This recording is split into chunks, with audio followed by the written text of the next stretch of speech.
In these challenging economic times, we are reminded yet again that we are all interconnected.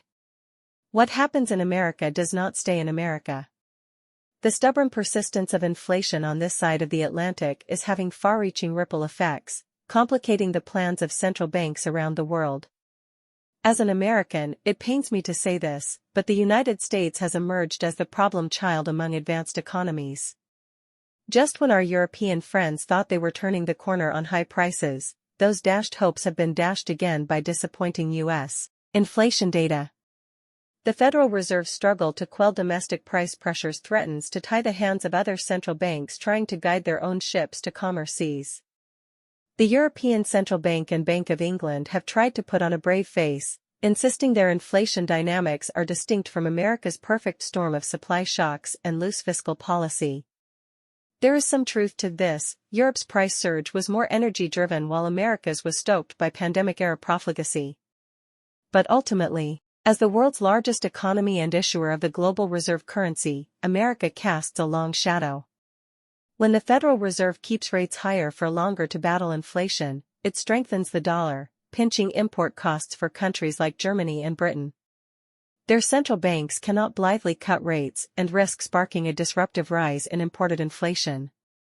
There's a good macro case for divergence, but ultimately there's a limit on how far it can go, as the economist Nathan Sheets frames it. The ECB and BOE face an uncomfortable trade-off between supporting growth at home and maintaining price stability in the face of dollar strength. Their leaders claim European inflation is a different kind of animal. In one breath, ECB Chief Christine Lagarde acknowledges America's fiscal goosing as a key driver of its price pressures.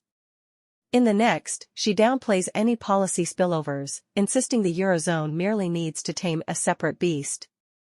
This smacks of denial, if I may put it bluntly. Central bankers understandably wish to assert their policy independence and avoid being seen as mere subordinates following the Fed's lead.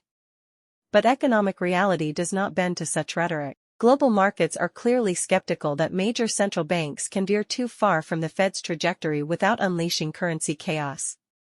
Traders have rapidly marked down their expectations for ECB and BOE rate cuts this year. Where they once saw a path to slashing rates by over 1.5 percentage points, they now anticipate far shallower cuts of around half a point. The days of aggressive European easing appear numbered as the Fed's sticky inflation drags on. The irony is that this newfound caution comes just as growth on the continent has weakened. With the threat of recession looming, the ECB and BOE have a stronger theoretical case to slash rates and provide stimulus. But the Fed's stubbornness has largely taken that option off the table, lest they spark a self-defeating currency rout. Some European policymakers make the contrarian case that a more hawkish Fed could perversely justify more, not less, rate cutting at home. If tighter global financial conditions act as a drag on European growth and inflation, they argue, it bolsters the argument for outright monetary easing. This seems like wishful thinking. More likely, the ECB and BOE will be forced to swallow some economic pain as they follow the Fed's lead, slowing the pace of cuts to stabilize their currencies. So the next time you puzzle over why your grocery bill keeps creeping up while wages stagnate, don't just blame the usual suspects, corporate greed, supply shocks, and so on.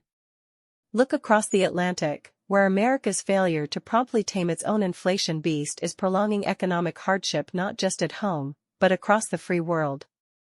We like to think of ourselves as a shining example for others, a stable democracy, a productive free market economy. But when it comes to our inflation malaise, I'm afraid we've become a cautionary tale. Other nations look to America for policy leadership, and instead got a lesson in the glob.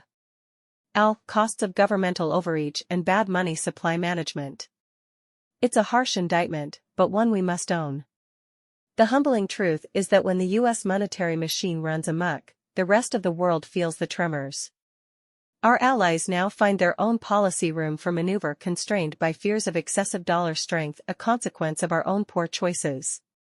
In the years ahead, we would be wise to regain some humility. We are not the Olympian power we once were, unitarily shaping the world in our image. Our actions now destabilize the global system as much as any rising authoritarianism. If America wishes to lead again on the economic stage, we must first get our own house in order. Only then can we credibly counsel patience to others.